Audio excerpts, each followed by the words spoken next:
And welcome back, everyone. Thank you, Mary, and thank you, Fabio, for being with us today. You will be presenting a talk about how to retrofit your Java app with a reactive flow, right? I'm very excited about this. Yes. I want to remember everyone that you can ask questions on YouTube channel, or you can ask them on the Slack channel as well, and we will pass those questions to Mary and Fabio. So I think this is all I have for you now. Great. Let's Thank you. proceed with the talk. Thank you. Enjoy. Thank you. Thank you. Thank you. Bye for now. Okay. Hello. Welcome to our talk. Talk today by myself, Mary Grygleski, and Fabio Tiriticco. Today is an interesting emerging topic presentation called Retrofit Your Legacy Java App with a Reactive Flow Pipeline. We'll take a look at how Reactive can be applied to transforming an old traditional legacy Java app. And this is our agenda for today. We'll have a quick introduction, and then we'll go into talking a bit too about a bit of history as kind of setting up the stage as to why we have this talk, discussing from the perspective from an enterprise JVM applications point of view. And then we also explore into a bit of the complex problems in today's world that's evolving, that's becoming more and more complicated, needing more and more data. Everything is just come in bulk. We have so much to sort through. So what would be a good approach is what we're proposing here, which is the fourth section is about some solutions that we can be using, and it's basically leveraging on the reactive approach. And then Fabio will then take us into an in-depth look into an experiment that we have done, and mostly merits to Fabio, who spent a significant amount of time working through some of the inner things. And so that will be Fabio area. He will spend more time with you on that.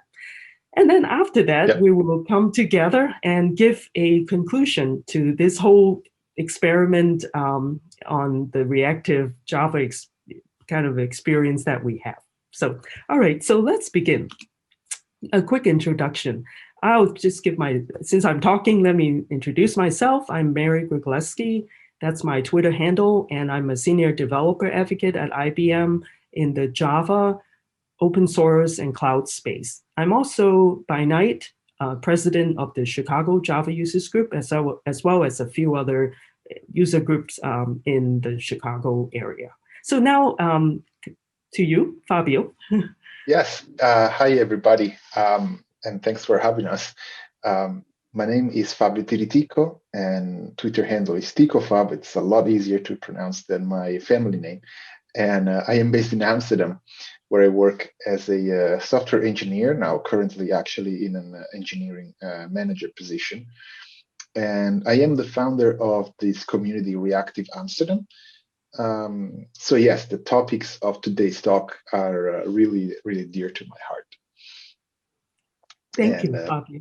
So with that, without further ado, I'm going to start. So why, right? And I've been speaking at a lot of conferences, and so has Fabio, with a deeper experience in reactive too. And I'm sure, Fabio too, like myself, we've constantly been asked by our audience as to, well, how can reactive be of use in today's world? So one aspect that we have been exploring into is really looking into enterprise JVM applications. These are applications that are powering the world's huge kind of back-end applications in production, in big financial places, in insurance company, in manufacturing places, you name it, they are there. So their mission is actually very important for the company. They do a lot of things on, for example, very typical ones is like e-commerce systems that essentially you have customers trying to shop for something, catalog, and then you order. To order, as we all know, is not a simple thing. And then, of course, with this order, and with today's world, we are not just paying by cash, and we are also doing credit card, or now even more like, kind of what cashless payment, or what cardless payment, I'm sorry. And so all these things, they are very complicated and require a lot of security and all these things. And as you can see, is really complicated. But the traditional way of doing things is that before hardware has been able to get caught up, when we're having single CPU or having like parallel processing of multiple CPUs, but essentially kind of, like a single thread handling per CPU type of scenario, applications were developed in a very monolithic fashion. So everything too we could be processing is all in the same JVM, if it's taking Java.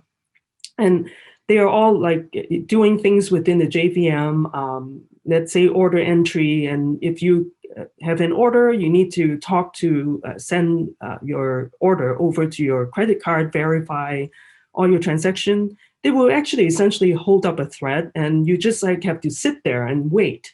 And that type of, it's just an example of some of these monolithic applications in their runtime. The effect of how it affects the whole system is just not designed to be very scalable, not very flexible at all.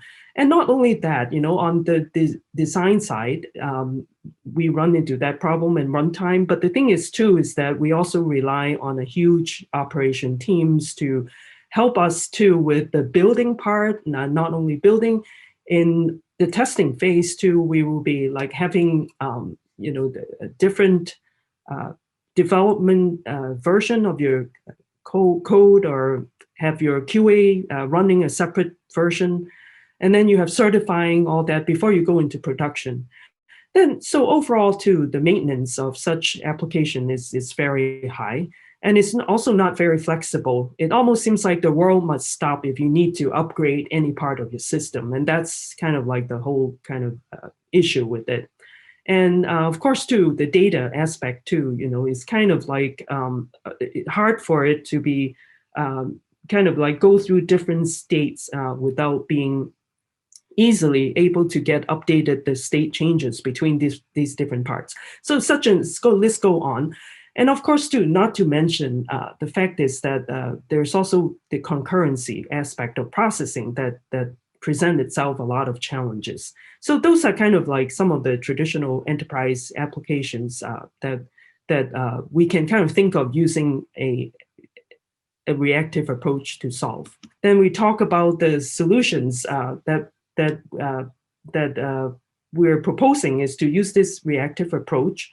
Is that in today's world, then of course it's microservices has already been popular in the, since I'd say in the 2010s kind of time frame.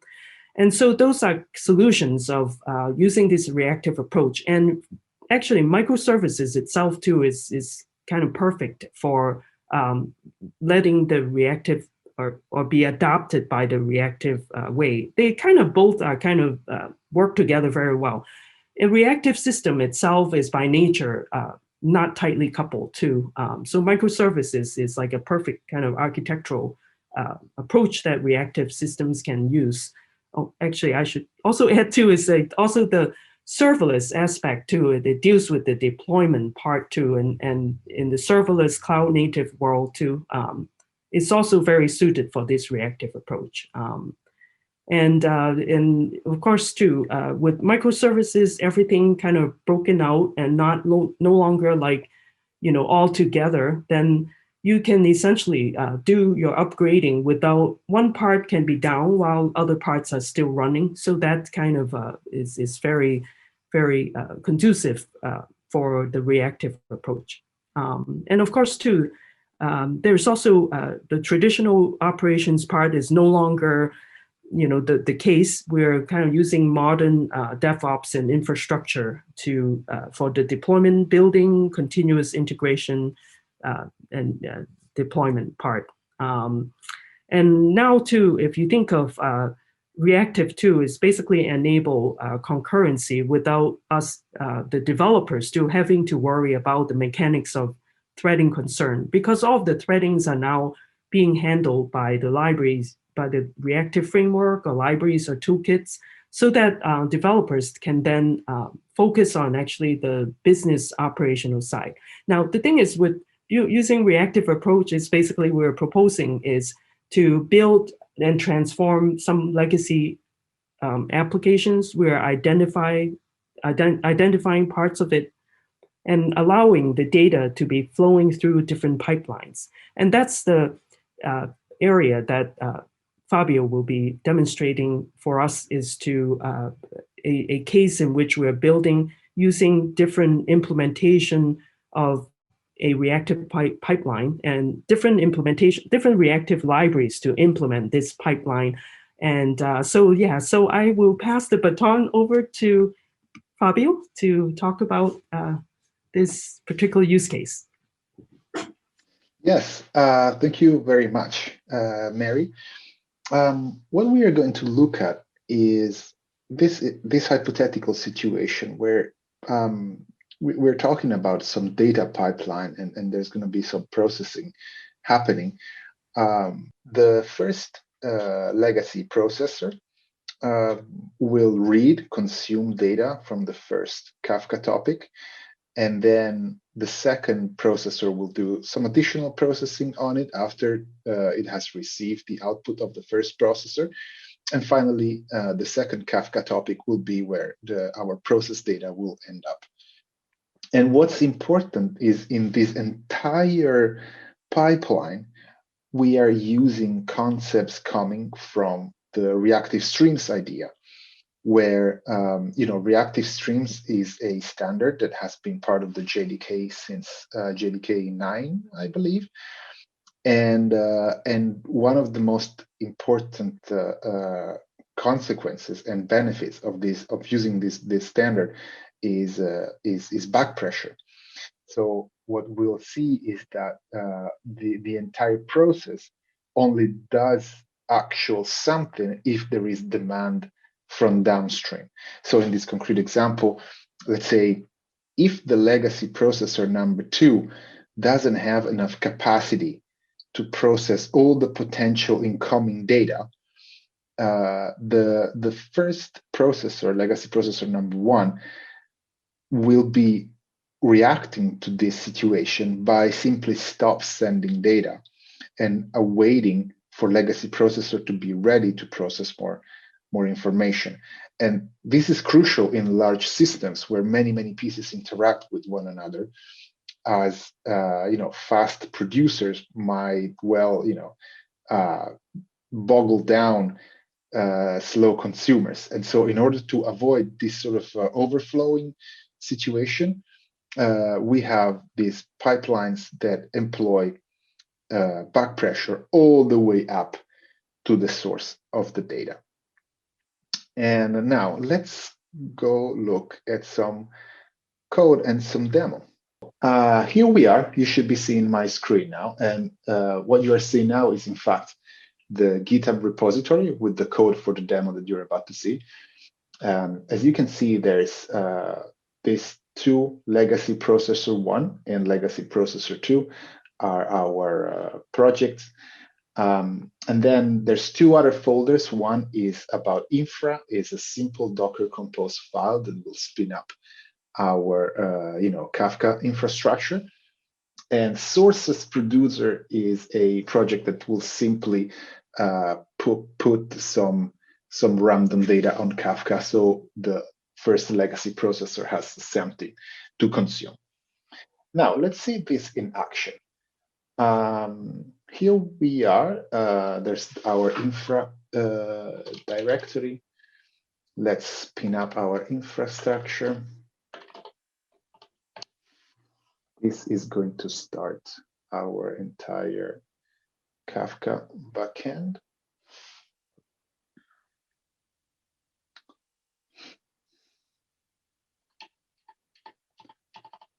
Yeah, there it is. Now we have a run Kafka cluster on my local machine.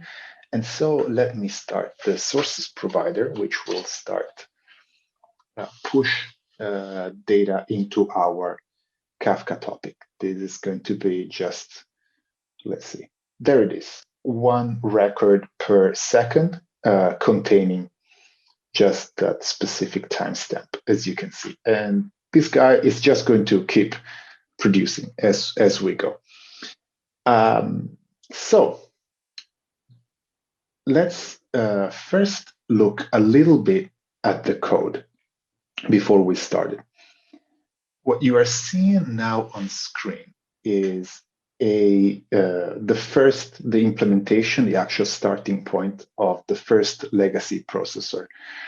It's in Scala, and it uses a reactive stream implementation called Kafka Streams. Kafka Streams is based on Akka, a product from Lightbend, an open source product from Lightbend. And the idea of Kafka Streams is that implements in the Reactive Stream specification. So there are a lot of different connectors that we can use as part of Kafka Streams. In particular, here we are going to use the connector that allows us to connect to a Kafka topic and consume events from it.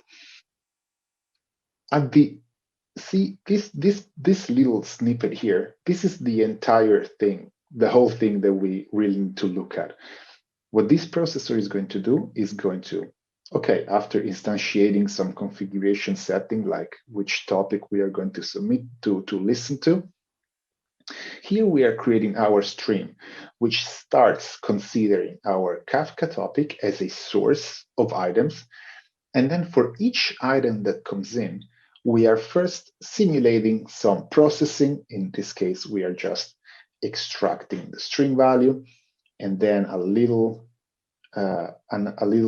step here to convert the string into bytes. And then we are going to put this data into a RSocket sink. Now, a little introduction to RSocket is necessary here. RSocket is a protocol alternative to HTTP. So at the same level it's an application level protocol, basically built with the reactive stream concepts in mind. So there are solutions that leverage the reactive streams idea into HTTP, making it a back pressure enabled transmission of data across services, but RSocket is born with it. And this is all you need to know really for now. But RSocket is really an interesting project. In fact, RSocket stems from reactive socket. That's what it was called in the beginning. And it's above TCP, so it makes a good candidate for intercommunication between two services. And in this case, this legacy processor one, what we have done is, let's say this process item function method here represents a legacy type of processing. Maybe we are dealing with indeed some legacy logic that we have and we don't want to change, and all we want to do is wrap it inside a stream. And then the data that comes out of it, we are going to offer to this RSocket sink. We are going to look at the implementation of this a little bit later.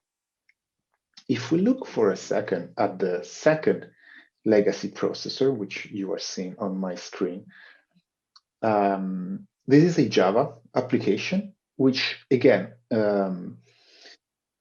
it will create a Kafka producer in this case, because the output is producing data onto a second Kafka topic.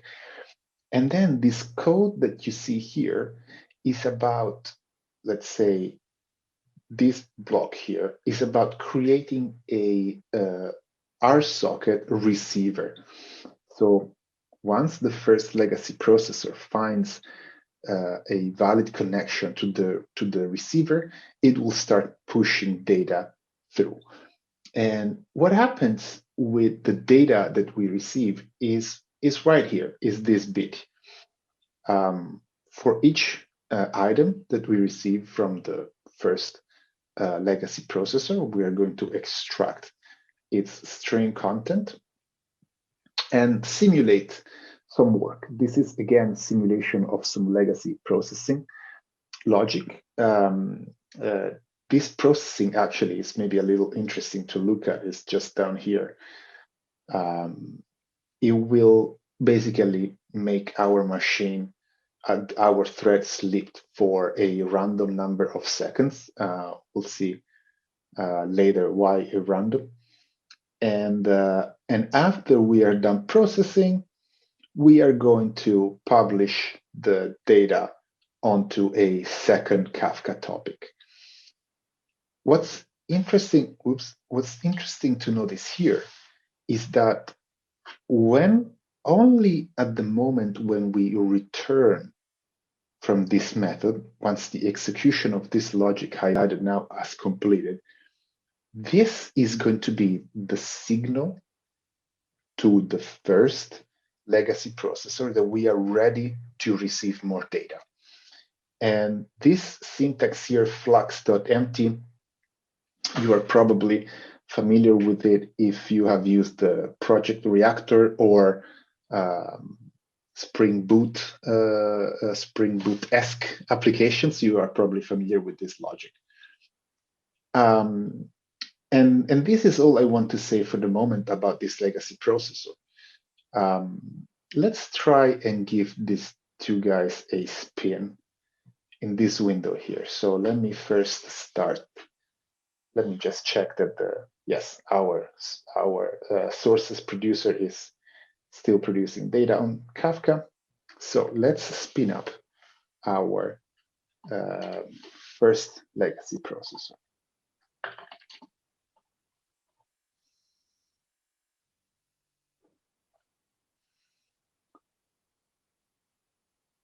Now, this processor has started and is trying to connect to a RSocket receiver, but at the moment there's none running.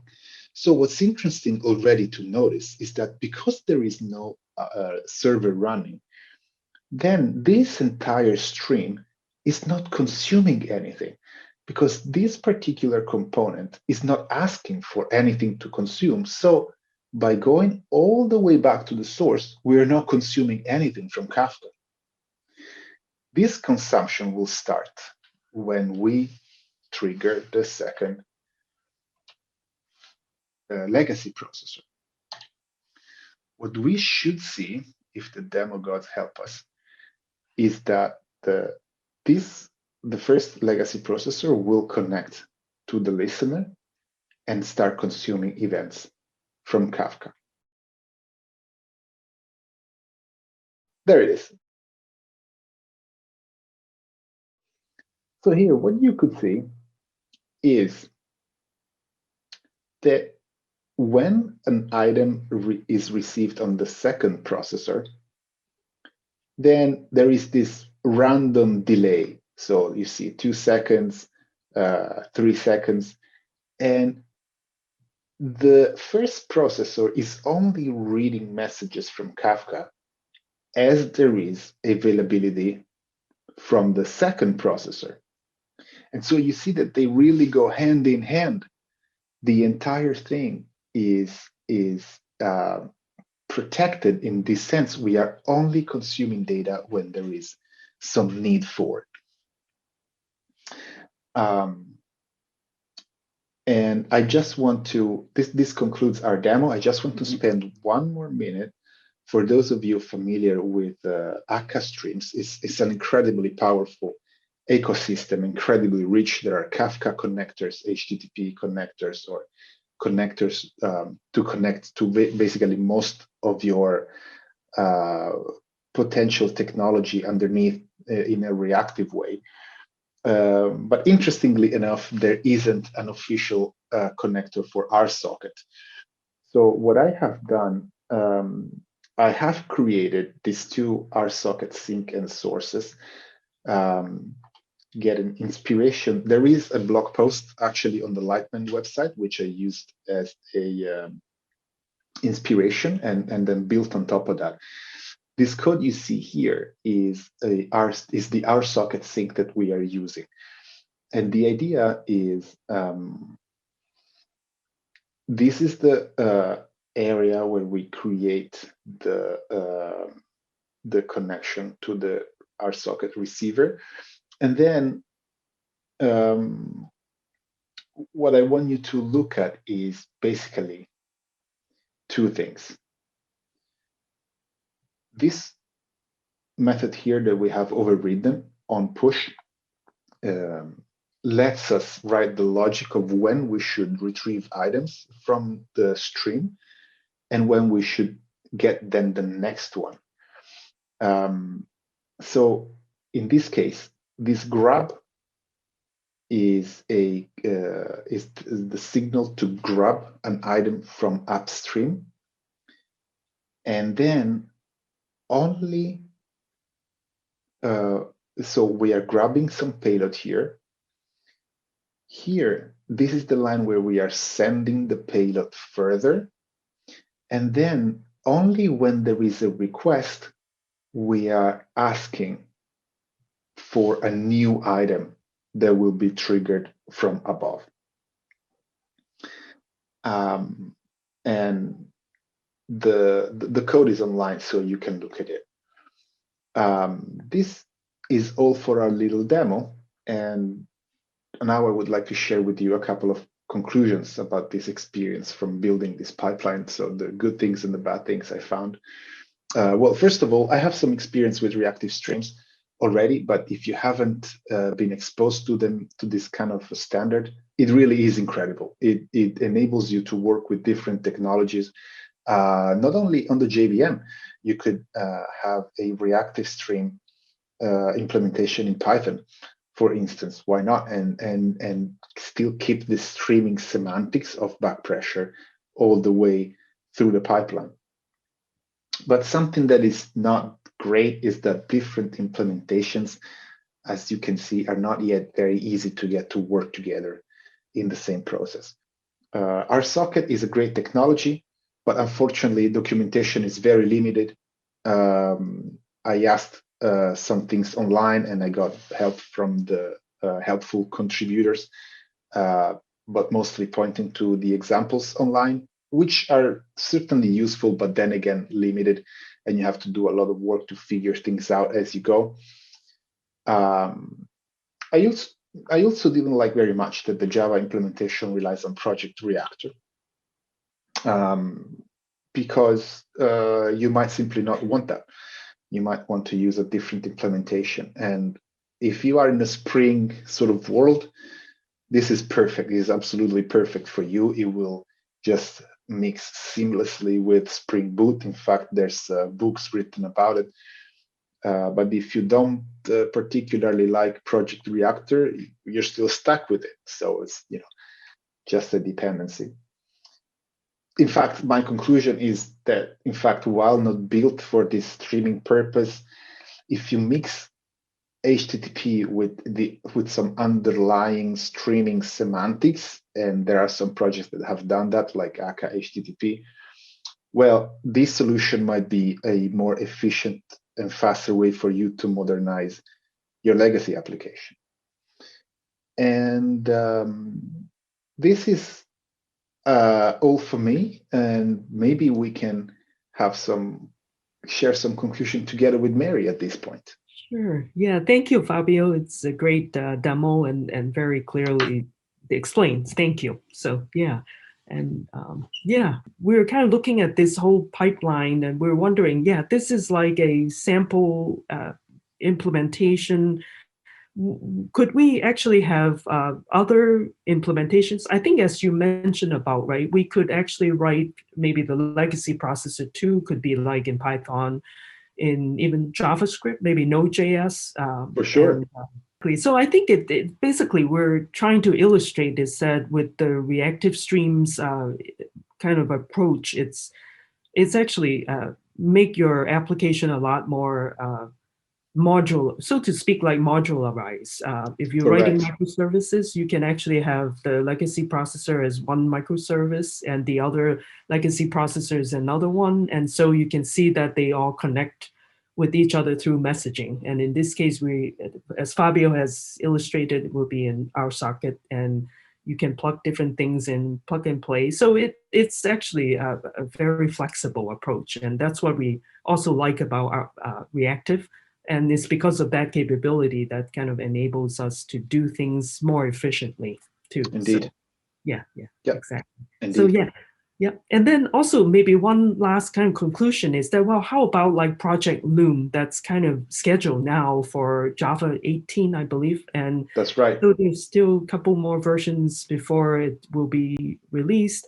But we wonder, right, with virtual threads, carrier threads too, right? And we wonder how, how it would be. And I've also like heard about people talking about, oh, Project Loom's coming out, Reactive's gonna be dead. But I don't think so, right? I mean, Reactive, so to speak, we're handling the problem domain on a different level, on a more abstract level, but the virtual threads are a bit more of the lower level, dealing with more of the, towards more of the primitive kind of more threading kind of that direction. So then it's more like they both should be complementing each other is what I'm thinking. Exactly. I fully agree. I think Project Loom is definitely going to be a very, very powerful addition to the JVM. In my personal opinion, I think is going to be very useful for low-level logic. So maybe if you are a library maintainer, or maybe if you're the maintainer of one of these reactive library yourself, this is going to be really, really useful. But for a lot of users, simple users of these libraries, I think we will still prefer to operate at a higher level than going back to creating and spinning up threads ourselves, even if they're virtual. We'll see. We'll see how it plays out. But yeah, certainly something to definitely keep an eye on. Yeah, very true.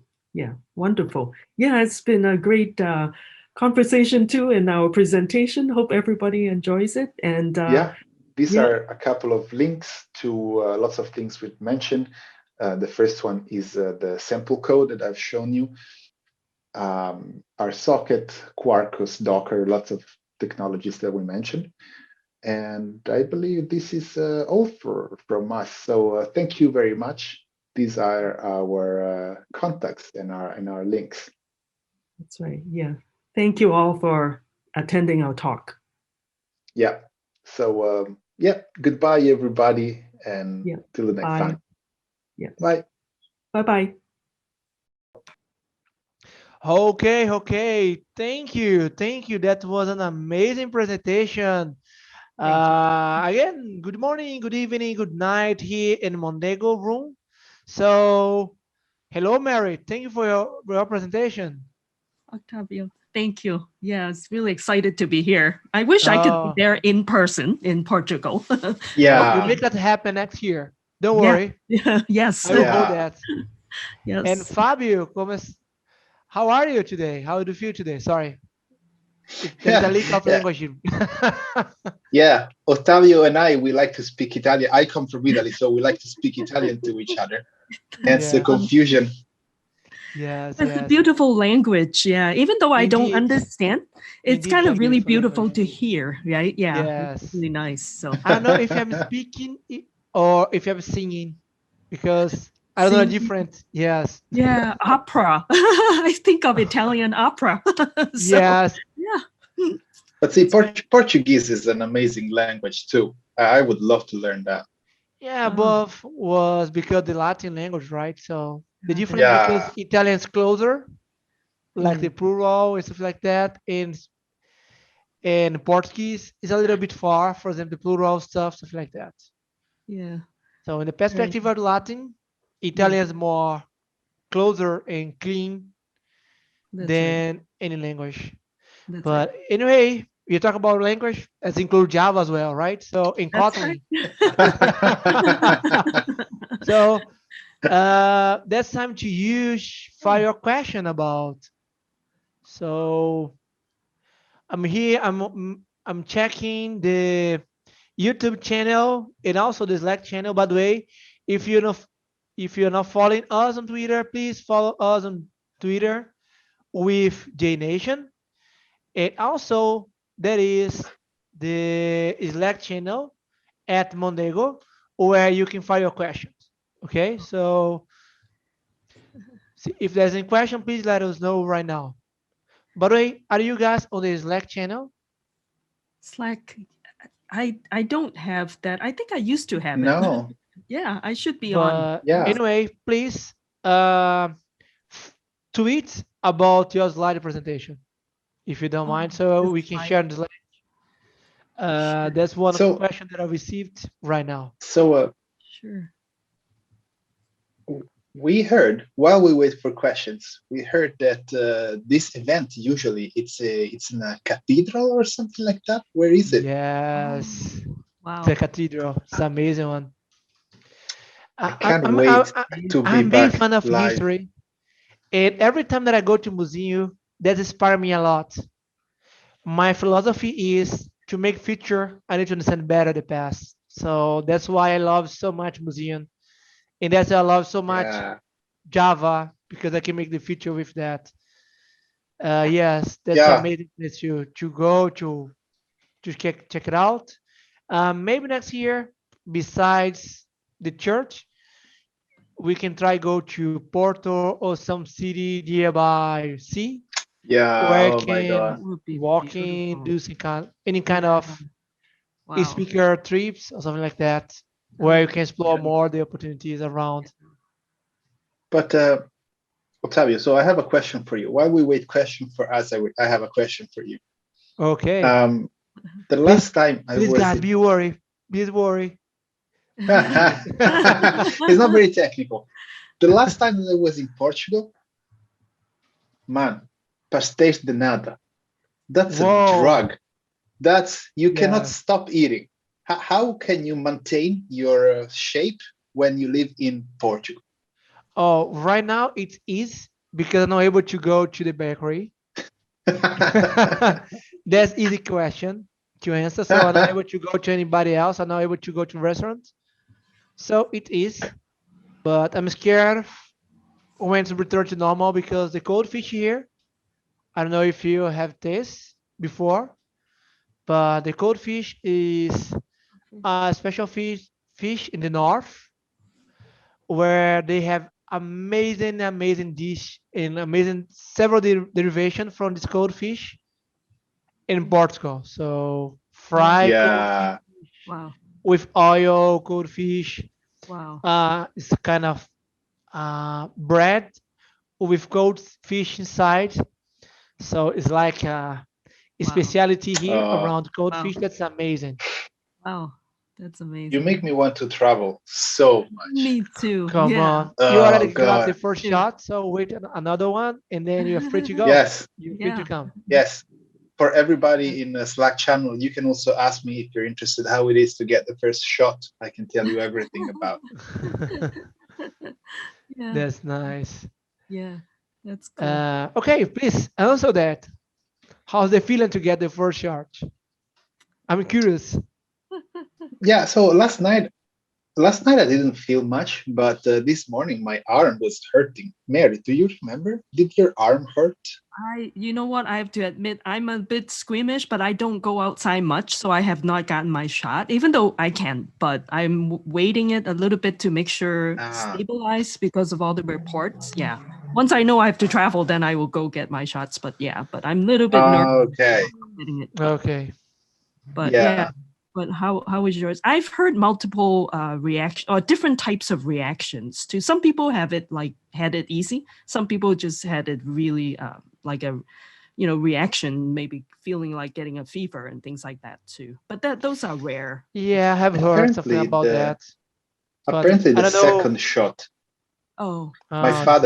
My father had side effects with the second shot, but the first one is okay. Oh, Okay. okay. Okay. By the way, when is gonna be your next shot? Your second and last one? Needs to be at least 5 weeks time interval between the first shot and the second shot. So for me, it's going to be Okay. at the end of July. Oh, end of July. Okay. Yeah. Okay, end of July. Yeah. Yeah, 1 month. So it's not big deal. Yeah. 1 month, and then After after how long you can do whatever you want. yeah, yeah. Then maybe I can come to Portugal again.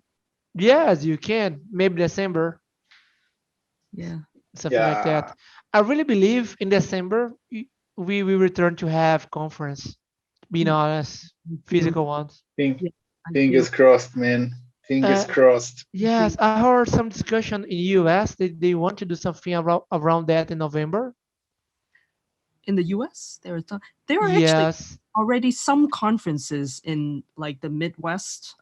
Let's say in Nebraska, Kansas City, those will be in July, August, like the summer timeframe. They already are going to have all in-person conferences. So yeah, I was surprised too. But I cannot travel yet because of company policy.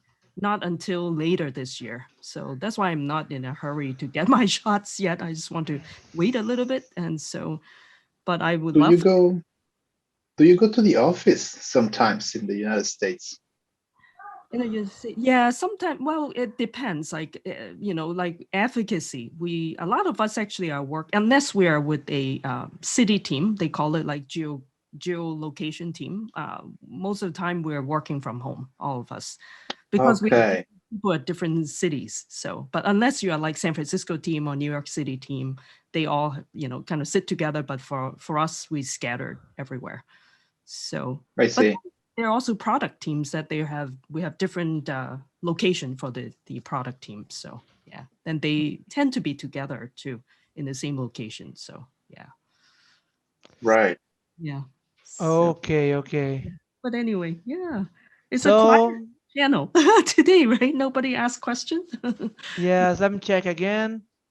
Okay, if there's no further questions, thank you again, Mary. Thank you, Fabio, to be here. That was an amazing, and hopefully see you soon. Yes. Hopefully physically. Yeah. Thank you. Thank you, Ottavio. Thank you. Thank you, Ottavio. Ciao. Ciao. And see you Ciao. around. Ciao. A presto. See you Bye. soon. Bye bye. Thanks. Thank you. Yeah. Bye bye. Yeah. Take care.